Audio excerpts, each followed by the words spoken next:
안녕하세요, 컴바이컴 차장입니다. 오늘 영상의 제목이 아무도 찾지 않는 인텔 12세대 CPU입니다. 얼마 전에 11월 4일에 인텔에서 새롭게 12세대 CPU를 출시를 했습니다. 새로운 10나노 공정과 아키텍처 기술을 가지고 출시를 했는데요. 많은 분들이 새로운 인텔 CPU를 많이 기다렸습니다. 그런데 지금 시간이 2주 정도 지나가는데요. 아무도 인텔의 12세대 CPU를 찾지 않습니다. 조금 가장해서 아무도라는 표현을 썼는데요. 물론 100% 인텔 12세대 CPU를 찾지 않는 건 아니지만 그만큼 인텔 12세대 CPU가 호응이 거의 없습니다. 보통은 신제품이 출시가 되면요, 많은 분들의 대기 수요와 또 기대 수요가 있기 때문에 초기에 판매가 어느 정도 되기 마련인데, 인텔 12세대 CPU가 어느 정도 좋은 성능을 가지고 출시가 되었지만 상담하시는 분들도 거의 없고요, 실제로 구매하시는 분들도 거의 없고, 또 저도 상담할 때 인텔 12세대 CPU를 추천드리질 않습니다. CPU에서 가장 중요한 부분인 성능 부분은 당연히 월등히 이전 11세대나 AMD에 비해서 더 좋게 출시가 분명히 되었습니다. 그런데 이렇게 성능이 좀 더 좋게 출시된 CPU가 아무도 찾지 않을까요? 그 원인을 한번 말씀드려 보도록 하겠습니다. 그 요인을 두 가지로 나눠보면, 첫 번째는 가격적인 문제, 두 번째는 부대적인 것들이 전혀 준비가 되지 않은 문제, 이런 문제들이 있습니다. 이건 제 생각인데요. 큰 틀에서 보면 인텔이 14나노 공정의 CPU를 계속 판매를 유지하기에는 너무 부담감이 있었어요. 그리고 경쟁사에서는 7나노 공정의 CPU가 출시가 돼서 유통되고 있기 때문이죠. 그런데 이 반도체 나노 공정이라는 게 쉽게 업그레이드 될 수 있는 그런 부분이 아니죠. 그렇기 때문에 10나노 공정의 CPU를 출시하기 위해서 무리하게 빠르게 제품을 출시하면서 나머지 아키텍처 부분, DDR5라든가 PCI 익스프레스 5, 또 그리고 P코어와 E코어로 나눠지는 이상한 CPU의 구조 때문에 또 발열 문제도 있고 여러 가지 문제들이 있습니다. 먼저 큰 틀의 한 부분인 가격적인 부분을 먼저 보도록 하겠습니다. 물론 신제품이 출시가 되면 가격이 높게 책정되기 마련인데, 지금 이 가격들은 너무 높게 책정되어 있는 부분들이 있습니다. 이전 세대의 11세대 같은 경우에는 K가 안 붙은 일반적인 i3, i5, i7 이런 제품들도 있고요. 또 K가 붙은 고클럭의 또 가격대 비싼 제품들이 있는데, 일단은 12세대 같은 경우에는 K가 붙은 좀 고가의 제품들만 현재 출시가 되고 있는 상황이에요. 그래서 정확하게 가격 비교하기는 어렵지만, 예를 들어서 같은 i5에서 11세대 i5보다 12세대 i5가 너무 가격이 비싸고요. 또 i7도 마찬가지로 12세대가 너무 가격이 비쌉니다. 예를 들어서 자동차랑 비교하면 이런 겁니다. 나는 소나타를 살 수 있는 그런 예산을 가지고 있고 소나타를 기다렸는데, 새로운 소나타가 딱 나왔는데 가격이 그랜저급인 거죠. 그랜저를 사기에는 너무 가격이 부담이 되고, 또 내가 이 가격에 소나타를 사기에는 좀 무리가 있는 거죠. 어찌되었든 결과적으로 봤을 때 동급의 11세대 제품과 12세대 제품이 최소한 10만원 이상의 가격 차이가 나기 때문에 12세대 제품을 기다리셨던 분들이 가격적인 면 때문에 일단은 구매를 하지 않고 있고요. 12세대 CPU의 가격이 좀 더 내려가기만 기다려야 되는 그런 상황입니다. 그런데 요즘 반도체 유통시장을 보면 뉴스에서도 많이 보셨겠지만 가격이 내려갈 여지는 거의 없는 것 같아요. 그래서 이 가격대가 유지가 될 것 같아서 12세대 CPU가 어느 정도 유통되기에는 한참 정도 시간이 걸리지 않을까 생각을 합니다. 또 나머지 부대적인 것들을 보면, CPU가 새롭게 출시되면서 메인보드가 출시가 되고, 또 CPU가 지원하는 DDR5, PCI 익스프레스 4, 또 특이하게 생긴 LGA1700 CPU 소켓을 지원하는 쿨러 등이 준비가 되지 않은 그런 상태입니다. 이런 부대적인 부분에 대해서 하나하나 설명을 한번 드려보도록 하겠습니다. 먼저 메인보드 부분입니다. CPU가 새롭게 12세대가 출시가 되면서 600 시리즈의 칩셋이 출시가 되었는데, 등급이 G690 메인보드가 있겠고, 그 밑으로 660, 610 보드들이 출시가 되어야 하는데, 현재 가장 비싼 라인업인 G690 메인보드만 출시돼서 유통이 되고 있습니다. 그렇기 때문에 내가 i7, i5를 하더라도 G690 보드를 사용을 해야 되기 때문에 가격이 메인보드에서 올라가 버립니다. 그렇기 때문에 아주 높은 라인의 i9을 사는 분들 외에는 i7, i5를 하는데 이 G690 보드를 사용해야 되는 어처구니 없는 상황이 벌어진 거죠. 그렇기 때문에 이 미들급이라고 할 수 있는 i5를 구매하시는 분들께서 메인보드 때문에 또 i5를 구매를 못 하십니다. 아직 i3 12세대 CPU가 출시되지 않았기 때문에 610 보드까지는 차지하더라도 i5 CPU가 출시되었으면 660 보드는 무조건 나왔어야 되거든요. 그런데 아예 660 보드, 610 보드가 아예 존재하지 않습니다. 그래서 G690 보드밖에 없기 때문에 주력인 i5를 구매하려고 하셨던 분들께서 구매를 못하고 있는 그런 상황인 거죠.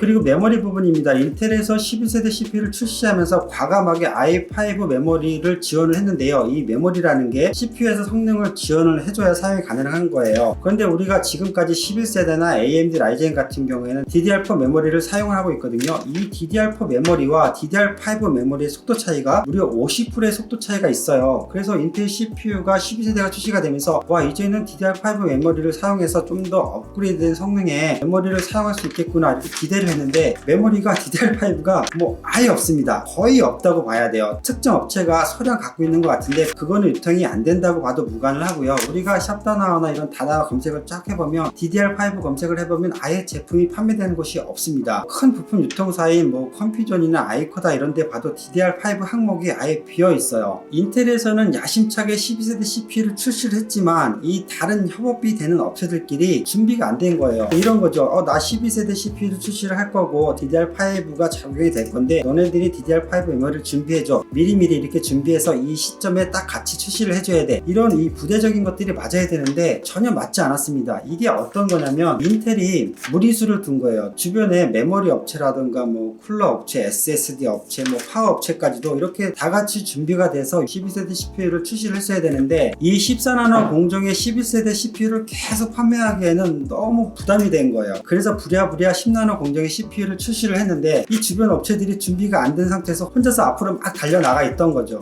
그러니까 이게 엉망이 된 겁니다. 제가 설명드리는 이런 부분들은 뇌피셜은 절대 아닙니다. 왜냐하면 제가 현업에 종사하는 입장에서 어느 정도 이렇게 분위기를 아는 사람인데 이거는 인텔이 너무 앞서가지 않았나 그런 생각이 들 수밖에 없는 이런 상황이 벌어진 거죠.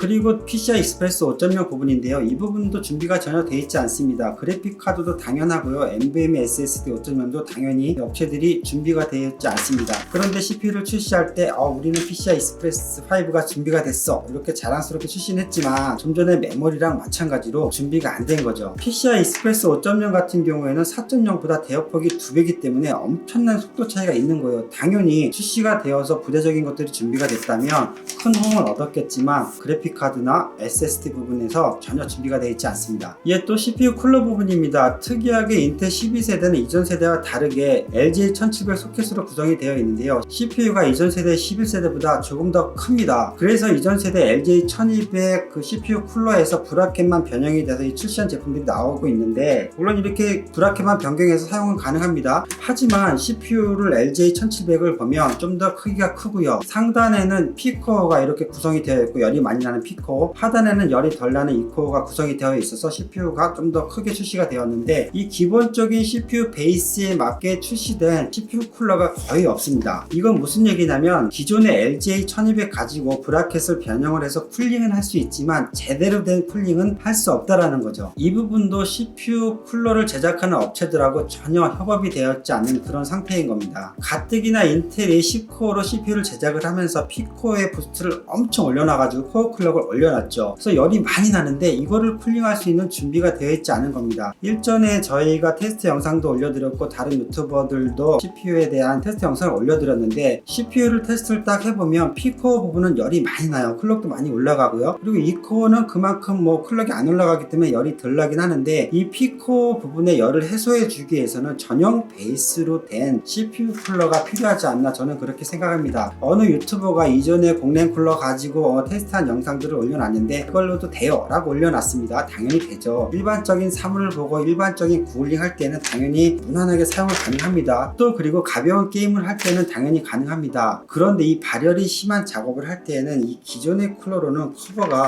좀 어려운 부분이 많습니다. 가뜩이나 지금 출시된 인텔 12세대 CPU들이 뒤에가 다 K자가 붙은 고클럭의 CPU들이잖아요. 그렇기 때문에 이 기본적으로 LGA1700이 기본 베이스가 된 전용 CPU 쿨러들이 장착이 되어야 될 것 같습니다. 자, 또 이 부분은 부대적인 부분이 될 수 있을 것 같은데요. 윈도우 11이 얼마 전에 출시가 돼서 유통이 되고 있는데, 이 윈도우 11이 또 인텔 12세대와 딱 꽁짝이 맞아서 이렇게 돌아가야 하는데 당연히 뭐 잘 맞아서 돌아가겠죠. 하지만 이 윈도우 11도 흥행이 조금 저조합니다. 이전에 윈도우 10이 출시돼서 흥행을 했던 거와는 지금 분위기가 전혀 달라요. 윈도우 11이 어떤 문제가 있다는 이런 부분은 아니고요. 당연히 윈도우 10보다는 보안적인 부분이나 여러 가지 부분에서 또 뭐 보여지는 부분에서도 상당히 업그레이드가 됐겠죠. 하지만 이전에 윈도우 10이 너무 어느 정도 잘 만들어졌고 우리가 또 잘 사용을 하고 있습니다. 그렇기 때문에 윈도우 11로 팍 건너가는 그런 사용자들이 많지가 않아요. 이런 여러 가지 연유로 인해서 지금 컴퓨터를 판매하고 상담을 할 때도 보면은 12세대 상담도 별로 없고 윈도우 11에 대한 상담도 별로 없습니다. 소비자분들께서 컴퓨터를 새롭게 구매하고 견적을 하실 때 10대 중에 한 대? 아니에요. 뭐 20대 중에 한 대, 30대 중에 한 대 정도가 윈도우 11을 물어보고 인텔 CPU 12세대를 물어봅니다. 이거는 인텔을 기다렸던 고사양의 게임을 원하는 게이머분들이나 또 인텔 매니아분들이나 이런 분들에게 어느 정도는 조금 실망이 가는 그런 상황인 거고요. 오늘 이 영상이 인텔을 유통하는 업체분들이 보시면 조금 마음 상할 수 있는 그런 영상이지만, 그리고 저희같이 컴퓨터를 실질적으로 판매하는 업체들에게도 많이 부담이 되는 그런 상황이에요. 사실은 새로운 CPU가 나오고 또 새로운 윈도우가 나왔으면 어느 정도 판매에 도움이 돼서 이렇게 견적도 많이 뽑고 또 판매도 많이 하고, 또 새로운 CPU가 나왔으니까 예를 들어서 이거는 12600K로 만든 컴퓨터하고 딱 시리즈 영상도 올려야 되고, 이거는 새롭게 나온 12700K 딱 영상 올려드려야 되고, 이건 얼마예요? 이건 얼마예요? 이거 사세요? 이런 영상 올려야 하는데, 저도 그런 걸 많이 기대했거든요. 그런데 인텔 12세대로 문의가 거의 없습니다. 구매도 당연히 없고요. 여러분들 유튜브 많이 보실 거예요. 새로운 제품이 나오면 유튜브 많이 보실 건데, 지금 유튜브 찾아보시면 12세대 CPU가 새롭게 나와서 리뷰 영상 올린 건 있어도 조합해서 조립 영상 올라온 영상은 몇 가지 없습니다. 올라와봤자 DDR4가 장착된 그런 제품을 올리면서 이거는 팔긴 하지만 그렇게 아직까지 가격적인 면이나 여러가지 부대적인 면 때문에 아직까지는 추천을 드리지 않습니다. 이런 영상이 올라오거든요.